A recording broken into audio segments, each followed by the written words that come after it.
Sometimes kindness shows up when you least expect it. Sometimes it happens on an ordinary road, on an ordinary day, and quietly changes two lives forever. I didn't know it at the time, but stopping my car that afternoon would lead to one of the most meaningful moments of my life. Before we begin, if you enjoy real-life inspired stories that restore faith in humanity, make sure to subscribe, like this video, and share your thoughts in the comments.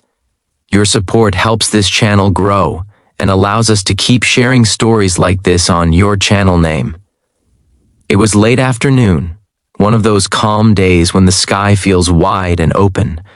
I was driving back home after a long shift at work. Nothing dramatic, nothing special, just another day where I was tired and ready to eat whatever my mom had cooked for dinner. About a mile from my house, I noticed a car pulled over on the side of the road. The hood was up. A young woman stood next to it, arms crossed, looking frustrated and a little scared. Cars were passing by, but no one was stopping. I slowed down. For a moment, I hesitated. I had places to be. I was tired, and to be honest, stopping to help a stranger always carries a bit of uncertainty. But something about the way she kept glancing down the road made my chest tighten. She looked alone. I pulled over. "Hey," I said, keeping my voice calm. "Everything okay?" She shook her head and gave a small, embarrassed smile. "Not really. My car just died. I think it overheated. I called roadside assistance, but they said it'll be at least 2 hours." I looked around. The road was quiet. Fields on both sides, no nearby houses. 2 hours felt like a long time to wait alone. "I can take a look," I said. "I'm not a mechanic, but my uncle taught me a few basics." She laughed softly. "At this point, I'll take any help." I checked under the hood. It was obvious this wasn't going to be a quick fix. Something serious was wrong. I closed the hood and sighed.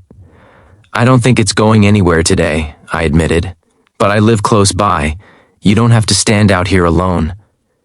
She looked at me carefully, weighing her options.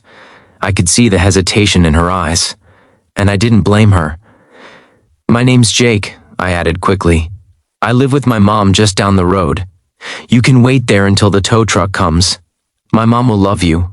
She never lets anyone leave hungry." That made her laugh for real this time. "I'm Emily," she said. "And thank you, I didn't know what to do." On the drive to my house, we talked a little. She had recently moved to town for work. She didn't really know anyone yet.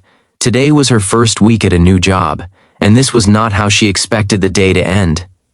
When we pulled into my driveway, my mom noticed immediately. She stepped outside, wiping her hands on a kitchen towel. "Who's this?" she asked, smiling warmly. "This is Emily," I said. Her car broke down. Before I could say anything else, my mom hugged her. Not a polite hug, a real one. "Oh, honey," she said. "You must be exhausted. Come inside." Emily's eyes filled with tears, and she quickly looked away, clearly trying not to cry. Inside, my mom did what she does best. She made tea, she reheated dinner, she asked questions without being nosy and listened without interrupting. Emily slowly relaxed, her shoulders dropped, she smiled more. Over dinner, she opened up.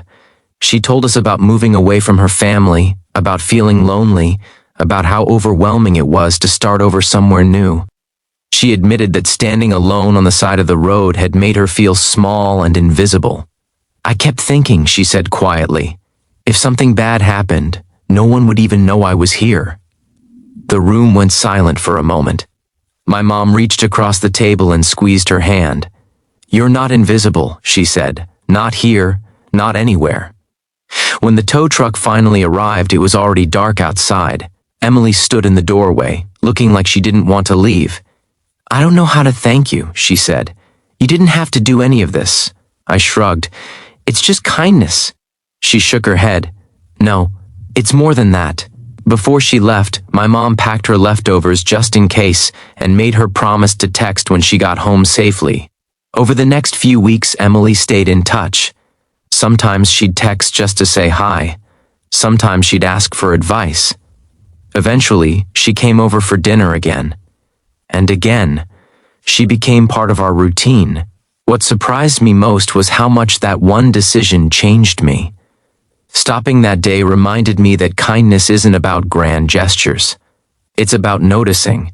It's about choosing to care when it would be easier not to. Emily later told me that day had changed her too. She said it gave her hope when she needed it most. It made her believe that starting over didn't mean starting alone. Months later, she introduced us to her parents when they came to visit. Her mom hugged my mom and said, "Thank you for taking care of my daughter when I couldn't."